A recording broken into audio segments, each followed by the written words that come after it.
Filme juste le panier, juste le panier. Ah bah non, c'est pas des tampax. Il te manquait ça pour le PQ, pour le PQ là, pour l'histoire. C'est là-bas les camps des tampax. Elle touche pas la nourriture. Pour le PQ, Oh, regarde, à nous du PQ.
Dimanche après-midi, sans préciser, sache que le mouvement social bien enclenché ne va pas s'arrêter là.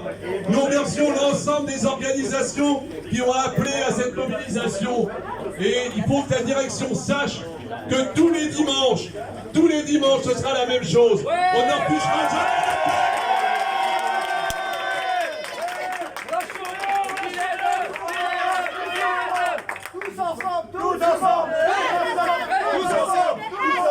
Tous ensemble, tous ensemble, ouais. Tous ensemble, tous ensemble, ouais. Tous ensemble, tous ensemble, ouais. Tous ensemble, tous ensemble, ouais. Tous ensemble, tous ensemble, ouais. Tous ensemble, tous ensemble. C'est pas de travail en soirée, c'est pas de travail le dimanche matin, c'est pas de travail le dimanche après-midi, c'est pas de travail sur les soirées tardives. Ils en ont marre ici de travailler comme ça, et il faut le dire clairement. Hein. Actuellement, ici dans ce magasin, on incite les caissières à des formations de recyclage. Recycler pour quoi? Recycler pour dehors? Recycler pour des emplois qui n'existeront pas ici. Nous n'acceptons pas ça. Voilà.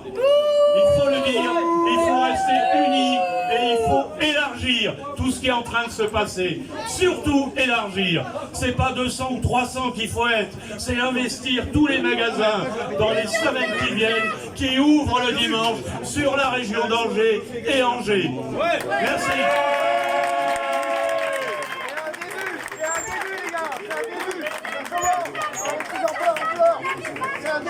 C'est un début, tous ensemble. Le reluquer contre la nouvelle ordre mondiale. Vivons les Gaulois.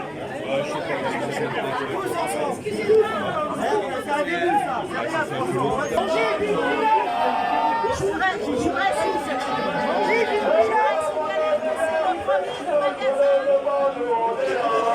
Sans caissière, c'est inadmissible.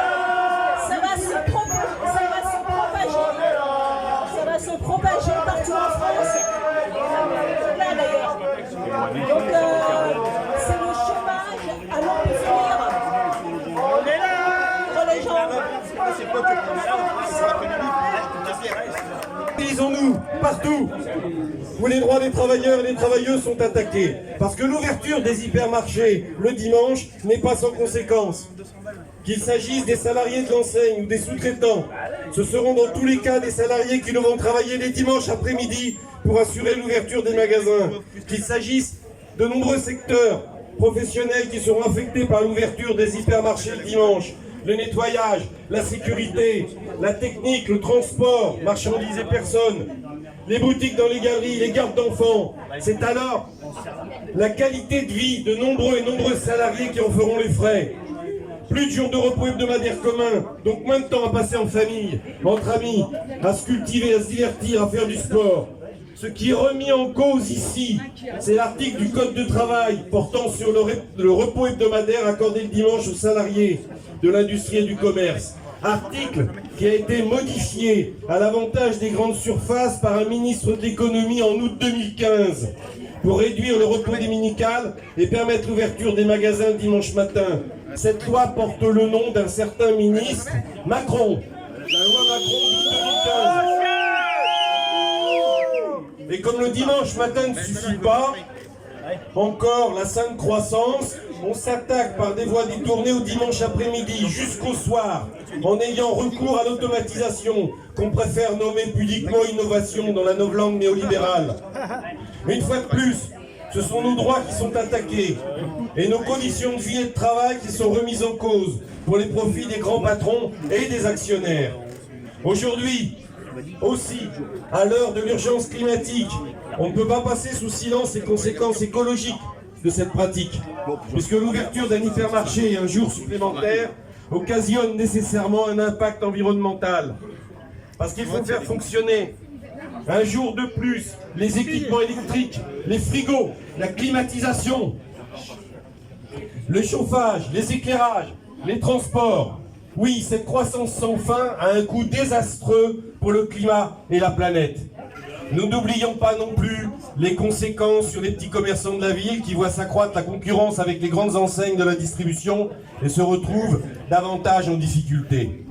Nous ne nions pas le fort potentiel émancipateur de l'automatisation du travail, en particulier des tâches les plus fastidieuses, comme celles qu'ont effectuées les caissières et les caissiers des hypermarchés. Mais pas n'importe comment, et pas à n'importe quel coût social, car tout dépend du but à atteindre.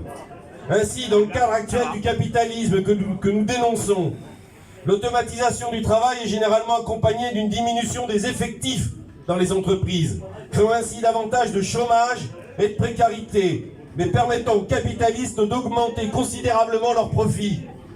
A l'inverse, dans le cadre d'une société égalitaire, basée sur la propriété collective des moyens de production, L'automatisation du travail permettrait de conserver le même niveau de vie tout en travaillant moins. Elle rendrait ainsi du temps à l'ensemble des salariés pour les loisirs, la culture, mais aussi pour la participation à la vie démocratique de la société. Chose qui demanderait nécessairement du temps dans la mesure où l'on serait dans le cadre d'une véritable démocratie, ce pourquoi nous luttons également. C'est pourquoi nous sommes résolument anticapitalistes et que nous luttons pour la construction d'un autre modèle de société, meilleur, égalitaire et démocratique. En attendant, nous nous joignons aux revendications des syndicats contre la généralisation des caisses automatiques, en y ajoutant celle de la diminution du temps de travail pour toutes et tous, et ce, sans diminution des salaires. Pour que l'automatisation du travail commence à profiter à celles et ceux qui travaillent et pas à ceux qui les exploitent. Non à l'ouverture le dimanche matin. Non à l'ouverture le dimanche après-midi sans personnel. Luttons ensemble pour l'honneur des travailleurs et pour un monde meilleur.